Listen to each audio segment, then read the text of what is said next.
올해 서성한이라고 한 라인 자체는 굉장히 전부 다 변화사항이 큰 학교입니다. 이런 얘기들을 제대로 들어놓고 있으셔야지 정시 원서 지원 전략을 수립할 수 있기 때문에 제가 말씀을 드릴 거예요. 안녕하세요. 입시가 막막할 때 유니브클래스 이상현입니다. 자, 지난주에 수능을 진짜 보셨을 텐데, 지금부터 중요한 부분은 내 수능 성적에 따라서 유리한 부분 그리고 불리한 부분을 잘 이용해서 원서 지원 전략을 짜는 게 굉장히 중요하다는 얘기를 꼭 드리고 싶어요. 정시에서는 수시하고 좀 다르게 원하는 정확한 모델들이라고 하는 게 있습니다. 대학이 원하는 성적 모델에 따라서 자기가 가장 유리한 대학의 원서를 지원하시는 것이 굉장히 중요하다는 얘기를 꼭 드리고 싶어요. 자, 그래서 오늘 준비한 영상은 2026학년도 정시 모집 요강이 어떤 변화 포인트가 있어서 이런 내용들을 어떻게 이해해야 될지 분석해보는 시간을 만들었습니다. 2026학년도 정시 시작하기 전에 반드시 알아야 될 포인트 제가 6가지를 준비해왔습니다. 그 중에서도 1번이 가장 중요하다라는 얘기를 드리고 싶어요. 바로 가군과 나군, 다군이라고 하는 군별 원서의 조합을 내가 어떻게 가져갈 수 있느냐를 고민하시는 게 정시 원서의 가장 기초적인 전략이라고 보시면 될 것 같습니다. 이 서울대라는 학교는 항상 가군과 나군, 다군이라는 선발하는 군에서 나군에서만 원서를 쓸 수 있다라고 보시면 될 것 같아요. 자, 그래서 나군에 서울대학교가 있다라고 하면 당연히 나군에 서울대를 쓰는 친구들 중에서 가군의 원서를 어디 쓰냐라고 한다면 바로 연세대와 고려대학교의 원서를 쓸 수 있겠다라고 보시면 되겠죠. 다군 같은 경우는 선발하는 인원이 전부 다 0명이에요. 다군의 원서를 쓸 수 있는 학교가 없다 보니까 당연히 다군의 성균관대나 서강대, 한양대라는 원서 중에서 본인한테 가장 어울리는 대학의 원서를 쓸 수밖에 없는 게 이 정시 원서의 구조라고 보시면 될 것 같습니다. 그래서 내가 지원하고자 하는 군은 과연 가군과 나군, 다군 중에서 어디를 굉장히 주력으로 뽑는지 최소한 체크를 반드시 해보셔야 된다라고 얘기를 드리고 싶습니다. 지금부터는 이제 2026학년도 정시 모집 요강 중에서 실제로 대학들이 어떻게 변화했는지 모집 변화 사항에 대해서 설명을 드리고자 합니다. 그 중에 첫 번째 바로 시립대학교를 얘기를 드리도록 할게요. 기본적으로 말씀드린 것처럼 모집군과 모집 인원에 대해서 체크해 보시는 게 굉장히 중요하다라는 말씀을 드렸고, 시립대학교 같은 경우는 가군의 선발 인원이 조금 늘고 나군의 선발 인원이 조금 줄고 그 다음에 다군 선발 인원이 늘었다라고 하는 게 올해 특징이 하나 있고요. 전체적으로 작년 대비 정시 선발 인원이 조금은 늘었다라고 하는 특징을 잘 기억하시면 좋을 것 같습니다. 기본적으로 자유전공학부라고 하는 이제 선발 모집 단위에 인원이 굉장히 증가했다라고 보시면 될 것 같아요. 그래서 자유전공의 인문과 자연의 선발 인원을 각각 늘린 만큼 경영학부를 포함해서 여러 개 일반 학과들의 선발 인원을 전체적으로 조금은 줄인 부분이 있다 정도만 기억하시면 좋을 것 같습니다. 자, 반영 비율에 대해서는 이제 어떻게 이해하셔야 되냐고 한다면 시립대학교는 생각보다 변화사항이 굉장히 큰 학교입니다. 첫 번째, 일단은 작년까지는 인문계열 1, 2, 3라고 해서 학과의 기본적인 그룹을 인문계열 1, 인문계열 2, 인문계열 3 이런 식으로 군을 분리해서 뽑았는데 그 군의 3개짜리 군을 합쳐서 2개로 바꿨다라고 하는 부분이 있습니다.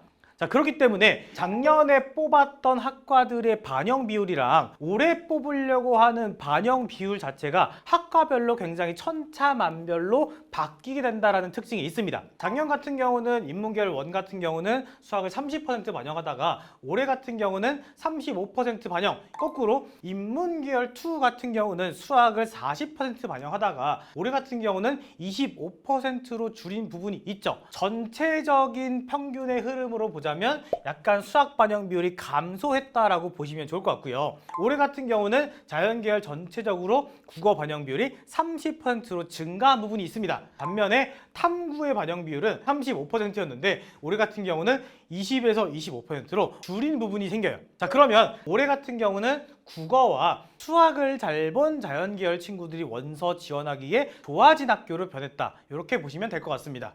시립대학교의 이제 반영 지표와 가산점에 대한 얘기를 드릴 건데, 시립대학교는 자연 계열의 이제 과탐 두 과목의 가산점을 작년 같은 경우는 이게 7%였는데 올해 같은 경우는 3%로 오히려 가산점에 부여하는 것들을 줄였다라고 보시면 될 것 같아요. 그 가산점의 부여 방식을 조금은 줄여놨기 때문에 사탐런을 한 친구들 입장에서 보면 자연계열 원서를 지원을 할 때 그래도 이 정도면 내가 그래도 극복할 수 있는 수준이 아닐까라고 바뀌게 된다라고 보시면 될 것 같아요. 그래서 시립대 입장에서는 원서의 지원 인원이 늘어날 수 있는 가능성을 가지고 있다, 이렇게 이해를 하시면 좋을 것 같습니다. 자, 마지막으로 보셔야 되는 건 바로 이 영어 반영 점수입니다. 우리 흔히 얘기하는 중경외시라고 하는 라인에서 영어 반영 비율을 굉장히 줄여둡니다. 거꾸로 시립대는 바로 영어의 차감 점수의 폭이 조금 증가했다라고 보시면 될 것 같아요. 자, 그렇기 때문에 영어를 조금 못 본 학생들 입장에서는 시립대학교 원서 지원하기가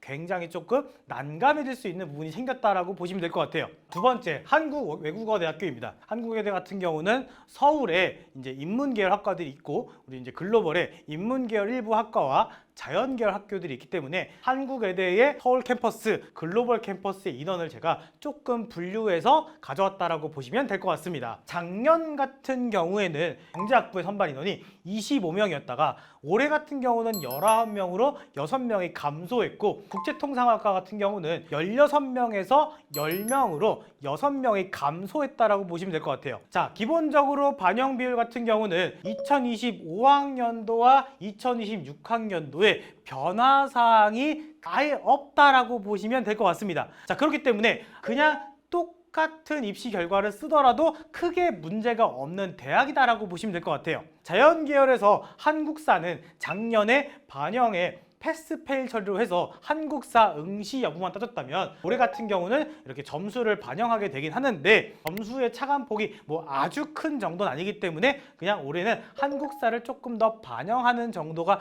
있겠구나 정도만 기억하고 넘어가시면 좋을 것 같습니다. 한국외대 같은 경우도 인문계열 1, 2 이렇게 해서 분할해서 선발을 한다라고 보시면 될 것 같고요. 그래서 인문계열 1에 어울리는 반영 비율, 인문계열 2에 어울리는 반영 비율을 가지고 있으니까 이렇게 모집 단위가 다르다라고 하는 거 정도는 참고하시고 넘어가시면 좋을 것 같고, 자, 마지막으로 반영 지표와 가산점, 영어 반영 점수에 대해 설명을 드리도록 하겠습니다. 자, 한국외대 같은 경우도 시립대학교하고 같은 반영 방식을 가지고 있다라고 보시면 될 것 같고요. 반면에 별도의 사회탐구나 과학탐구의 가산점을 부여하지는 않는 대학이다라고 보시면 될 것 같아요. 자, 세 번째 대학, 경희대학교 시작하도록 하겠습니다. 경희대학교는 올해 변화사항이 엄청나게 큰 학교입니다. 그렇기 때문에 경희대학교는 작년 입시 결과를 그대로 활용하시기에 어려운 학교다라고 이해하시면 좋을 것 같아요. 자, 기본적으로 모집군과 모집 인원에서는 특히 우리 의예과를 지원하는 친구들 입장에서는 되게 반길만한 소식이 뭐가 있냐면 경희대의 의예과의 선발 인원이 굉장히 늘었다라고 하는 특징이 하나 있습니다. 요 선발 인원이 늘은 부분에 대해서는 우리나라에서 서울대 의예과를 제외한 메이저 의대는 대부분 다 가군에서 선발합니다. 연세대 의대, 그다음에 울산대 의대, 가톨릭대 의대 등 고려대까지 해서 그 대학들이 전부 다 가군에서 선발을 하고, 그 가군에서 선발하는 친구들이 나군의 원서를 쓸 때 가장 첫 번째로 고려하는 대학이 바로 이 경희대입니다.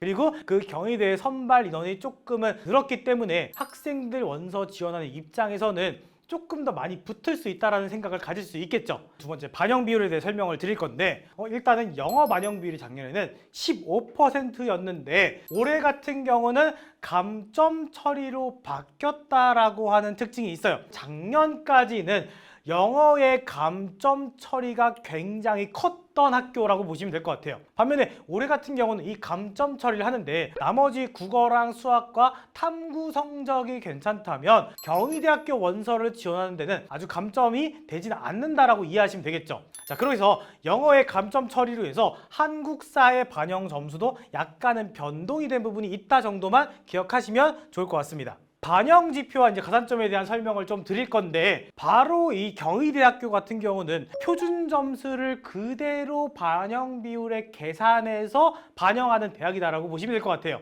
표준 점수가 유리한 친구들 같은 경우는 어떤 친구들이냐? 시험이 가장 어려웠던 과목을 가장 잘 본 친구들, 혹은 한 과목을 굉장히 극단적으로 잘 본 친구들이 표준 점수 반영하는 대학에 유리한 편이다라고 기억하시면 좋을 것 같아요. 더 중요한 변화가 뭐가 있냐면, 자연계열 지원자 중 과학탐구 응시자는 지원자의 탐구 영역 100분위 변환 표준 성적에 따라서 과목당 4점씩 가산된다라고 되어 있습니다. 작년까지는 인문계열 지원자한테 사회탐구에 가산점을 줬었는데, 올해 같은 경우는 이 가산점을 폐지하게 됩니다. 올해 사탐런을 조금 많이 한 친구들 입장에서는 사회탐구 가산점을 조금 더 주는 대학의 원서로 쏠려갈 가능성이 있다 정도는 기억하시면 좋을 것 같습니다. 자, 중앙대학교 바로 넘어가 보도록 하겠습니다. 중앙대학교 변화사항이 거의 없는 수준이 있다라고 보시면 될 것 같아요.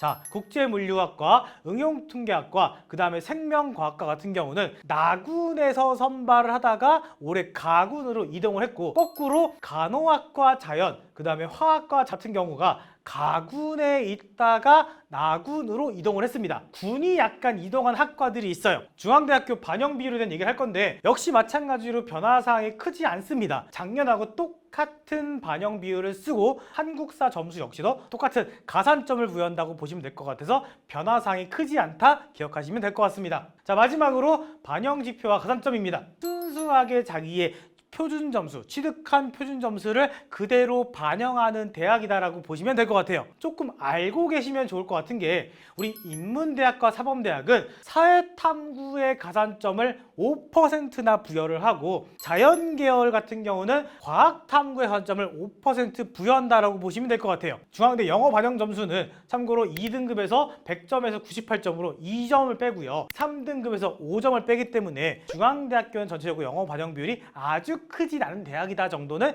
기억하시면 좋을 것 같고, 그래서 중앙대학교 원서를 쓰고자 하는 친구들 같은 경우는 중앙대학교의 학교 자체의 변화보다는 이 중앙대를 둘러싸고 있는 다른 대학들을 쓰는 친구들이 어떻게 변하는지를 이해하셔야 될 것 같습니다. 자, 한양대 진행하도록 하겠습니다. 한양대학교는 올해 굉장히 큰 변화가 있다라고 하는 거 정도를 기억하시면 좋을 것 같고, 자, 첫 번째, 모집군과 모집 인원입니다. 자, 어떤 게 변했냐라고 한다면, 일단 마이너스가 굉장히 눈에 들어오는 게 하나가 있죠. 가군에서 무려 311명이 줄고 나군에서 무려 330명이 늘어났다라고 보시면 될 것 같아요. 원래 한양대학교의 주력군은 가군이라고 하는 군이었는데, 올해 같은 경우는 주력군이 가군과 나군 두 개가 주력이 됐다라고 보시면 될 것 같습니다. 우리 또 유니브 클래스 시청하시는 분들을 위해서 제가 개인적인 예측을 조심스럽게 꺼내서 말씀을 드린다고 한다면, 이러한 변화가 약간은 조금은 모험수가 될 수도 있다라고 하는 부분이 조금 보이는 게 있습니다.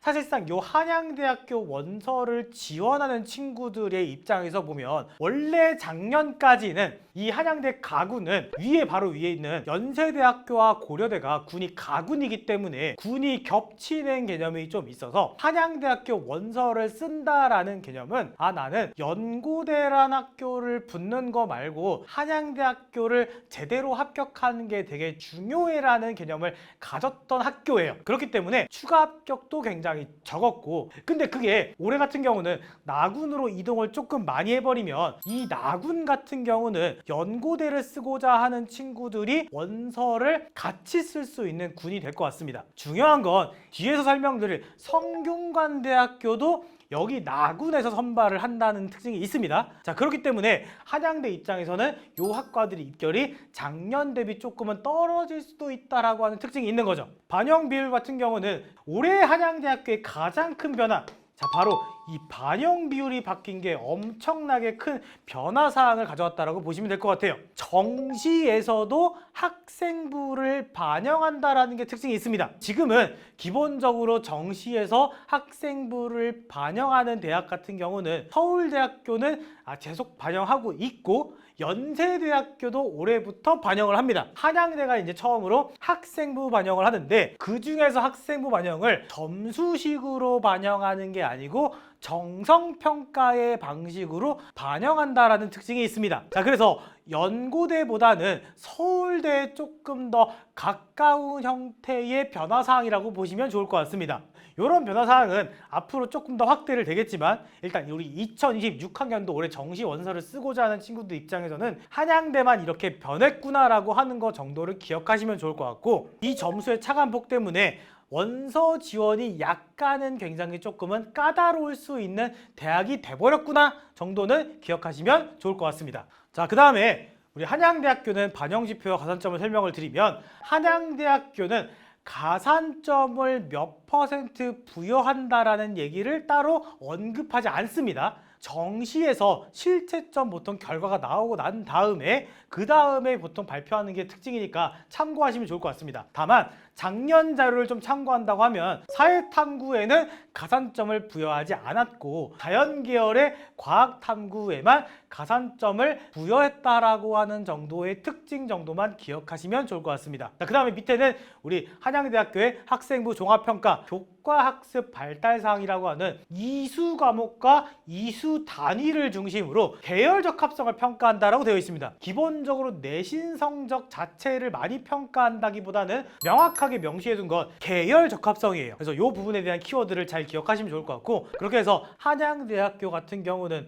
올해 군 이동으로 인한 이슈사항이 하나 있고 학생부를 반영한다라고 하는 이슈사항이 있어서 이 두 가지 정도를 기억하시면 좋을 것 같습니다. 성균관대학교 말씀드리도록 하겠습니다. 변화사항이 큰 학교입니다. 올해 이 서성안이라고 한 라인 자체는 굉장히 전부 다 크게 변한다라고 보시면 될 것 같아요. 그래서 이 라인 원서 지원 전략은 실제로 엄청나게 눈치 작전이 이루어지는 학교다라고 보시면 될 것 같습니다. 자, 첫 번째, 모집군과 모집 인원에 대한 설명을 좀 드릴 건데, 중요한 특징이 뭐가 있냐면 여기 바로 밑에 보시면 의예과라고 하는 인원이 무려 35명이 감소했어요. 의대 증원이 이제 원복을 하게 되면서 인원이 감소된 부분이라서 이 인원 35명 줄은 만큼 여기 총 인원도 줄었다라고 보시면 될 것 같아서 성균관대 같은 경우는 실제로 군이 이동한 부분에 조금 더 주목해서 보시는 게 되게 중요할 것 같습니다. 교육학과가 가군에서 나군으로, 지능형 소프트웨어학과가 가군에서 나군으로, 컴퓨터 교육과가 가군에서 나군으로 이동을 하고, 바이오신학 규제학 과학과라고 한 학과가 올해 나군에 신설이 되고 배터리학과가 다군에 신설이 되면서 이 인원이 신설이 되면서 다군 인원이 약간 정도 늘었다 정도 기억하시면 좋을 것 같습니다. 자, 반영 비율 같은 경우도 한번 설명을 좀 해드리면, 우리 성균관대학교 같은 경우는 반영 비율이 굉장히 독특한 학교입니다. 기본적으로 세트로 묶어서 이 AB, 그 다음에 자연계열 AB라고 하는 특징을 좀 묶어서 학생들의 성적을 산출했을 때 본인한테 유리한 성적으로 알아서 계산해 준다는 특징이 있어요. 성균관대학교를 지원하는 친구들 입장에서 보면, 예를 들어 인문계열 AB라고 보시면 올해 같은 경우는 작년 대비 인문계열 A에서 국어 반영 비율이 35%에서 40%로 늘고 수학 반영 비율이 줄었는데, 이렇게 돼도 성균관대식으로는 다 유리해진다라는 결과가 나와요. 이것 때문에 아까 앞에 한양대학교 설명드릴 때 올해 나군의 경쟁에서 과연 성균관대라고 한 학교하고 같이 경쟁해서 살아남을 수 있을까라고 하는 부분에 이 반영 비율이 기본적으로 성균관대는 학생한테 조금 더 유리한 반영식으로 맞춰주기 때문에 학생들이 성균관대를 지원할 때 상대적으로 조금 더 유리해진다라는 특징이 있어요. 자, 성균관대의 반영지표와 가산점을 설명을 좀 드릴 건데, 성균관대가 올해 가장 혁신적으로 도입한 제도는 뭐냐면 가군에서 계산하는 방식, 나군에서 계산하는 방식, 다군에서 계산하는 방식이 다 틀립니다. 기본적으로 가군 같은 경우는 전통적으로 성균관대가 반영하던 방식을 그대로 사용한다라고 보시면 될 것 같아요. 올해 같은 경우는 이 성균관대에서 아주 특이한 반영식이 뭐가 있냐면 나군에서 100분위를 반영한다라는 특징이 있습니다. 어느 정도의 파급력을 가져올 거냐고 한다면, 전통적으로 서울대학교부터 제가 오늘 설명드린 시립대학교까지 모든 이 대학들은 전부 다 표준 점수를 활용하는 대학이에요. 성균관대가 처음으로 100 백분위를 반영한다라는 특징을 가지고 있습니다. 백분위라고 하는 성적의 특징은 뭐냐면 한두 개 실수했을 때 성적이 굉장히 급락한다라는 특징이 있는 거라서 전체적으로 성적이 고르게 나온 친구들이 원서 지원하기에 되게 좋다라고 보시면 좋을 것 같습니다. 자, 그 다음에 다군 같은 경우는 가군과 똑같은 반영 방식을 이용하지만 작년하고 똑같이 역시 마찬가지로 탐구를 한 과목만 반영하는 대학이다라고 보시면 될 것 같은데, 요건 또 뭐랑 맞물리냐면 작년 같은 경우는 고려대학교에서도 다군을 선발했어요. 근데 올해 같은 경우는 고려대학교가 다군의 선발 인원을 없앴기 때문에 요 학과가 가장 높은 학과로 변하게 될 겁니다. 그래서 이런 변화사항 정도를 잘 체크하시면 좋을 것 같다 얘기를 드리면 될 것 같습니다. 자, 마지막으로 성균관대는 영어에 대한 점수 반영식을 고정해 두는 게 아니고 그해 영어 결과에 따라서 학교가 원하는 변환 표준 점수를 따로 발표한다라고 하는 특징이 있습니다. 그래서 2024학년도 같은 경우는 영어 2등급까지 감점이 없었고 3등급부터 감점을 했다라고 한다면 작년에는 영어 2등급에도 감점이 있었다라고 하는 특징이 있습니다.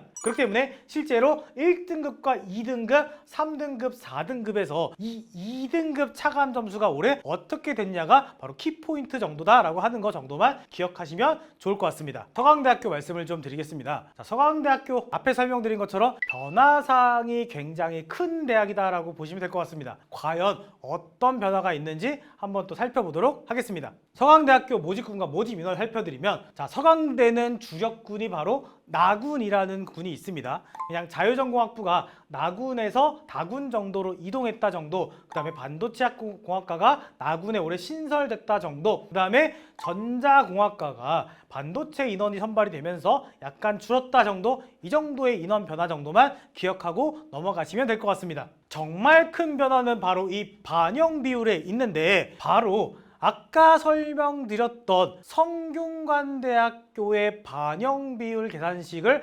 서강대도 똑같이 차용해서 가져왔습니다. 전통적으로 원래 서강대학교는 수학만 잘 보면 갈 수 있어 라고 설명할 수 있는 대학이었는데, 올해 같은 경우는 잘 본 걸로 우리가 다 반영해 줄게 라고 하는 대학으로 바뀌었기 때문에 굉장히 학생들 원서 지원하는 입장에서는 좋아졌다라고 보시면 될 것 같죠. 반영 지표와 관점 설명을 좀 해드리면, 순수하게 표준 점수를 반영하는 대학이고요. 탐구 같은 경우는 변환 표준 점수를 반영하는 대학입니다. 원래 서강대학교 같은 경우는 탐구의 가산점을 별도로 주지 않았고 과학탐구 2과목을 선택할 때만 한 과목에 0.5점을 부여했던 게 작년까지라면 올해 이게 사라졌어요. 영어 반영 점수가 변했다라고 하는 또 특징이 있습니다. 작년까지는 서강대학교는 2등급에서 1점, 그 다음에 3등급에서 2점, 4등급에서 3점 이렇게 감점을 했다라고 한다면, 안 그래도 감점의 폭이 적었던 학교인데 그 감점 폭을 더 줄여서 0.5점, 1.5점으로 감점폭을 더 줄였습니다.